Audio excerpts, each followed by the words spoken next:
strong, just waiting for the right moment to strike. Coiled like a cobra. Bon matin tout le monde, ici Princesse avec Papy. Comment il va, Papy? Ah, ça va très bien par Princesse. Ouais, c'est ça. C'est bon. Écoutez, aujourd'hui, on est là pour parler de la faction Garde nationale. La Garde nationale, la description officielle de la Garde nationale, c'est imposer la loi et l'ordre pour protéger la nation en faisant preuve de fermeté face aux fauteurs de troubles, surveiller le territoire, assurer la sécurité et réprimer toute tentative de déstabilisation avec détermination. Donc, la Garde nationale, c'est l'armée du pays de Nassau. Exact. Sa job va être de se conformer aux politiques et aux lois du pays.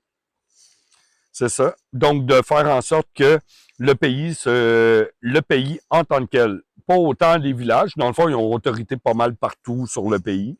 Donc, autant le pays le village de Fevella que le village de Dracy, ils imposent leurs lois, leurs choses pour protéger les institutions gouvernementales. Dans le fond, c'est l'armée du gouvernement. C'est en plein ça. On l'a institutionné cette année dans le Brain Fight numéro 2, division. Principalement parce que dans le premier, on avait un maire intérimaire, un président intérimaire, fait qu'on faisait une bonne introduction là-dedans. Et là, dans le deuxième, on s'est rendu compte qu'il fallait ouvrir un peu plus la porte armée avec une force. C'est ça. La Garde nationale, c'est une des deux seules factions qui a le droit d'avoir du linge militaire de type camo. La seule distinction, la distinction en fait entre les forces d'occupation puis la Garde nationale, c'est qu'il va falloir que tous les joueurs de la Garde nationale aient un signe distinctif. Mettons un brassard avec le drapeau de Nassau, quelque chose qui les sépare dans le fond entre la Garde nationale puis les forces d'occupation. Exactement, parce que la couleur dans le fond, c'est habillé militaire. Ouais. C'est la deuxième faction, donc camo, sauf noir, comme qu'on dit, comme d'habitude, parce que le noir appartient à la police. C'est ça.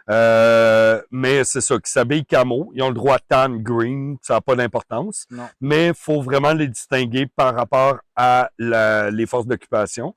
À partir de là, on pourrait acheter des brassards, des choses comme ça, mais on préfère qu'ils portent une identité par eux-mêmes, puis après ça, quitte à leur payer leur chose identitaire, si c'est un brassard attitré pour autant les prochaines parties du Brain Fight ou n'importe quoi, on va leur faire des brassards toujours avec ce signe-là, mais on leur laisse l'imagination, dans le fond, de créer leur propre on leur laisse, dans le fond, carrément le blueprint de comment ils vont être identifiés versus l'autre armée.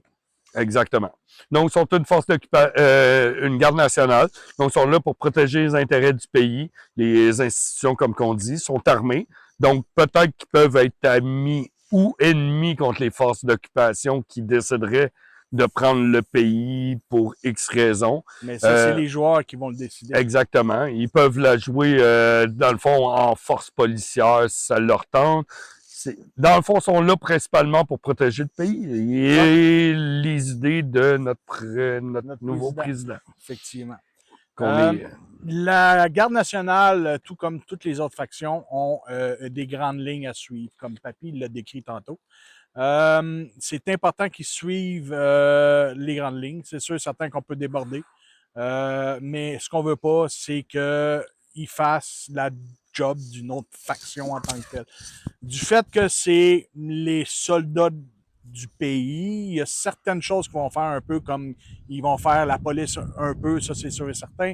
Veut pas, ils sont là pour protéger les intérêts du pays.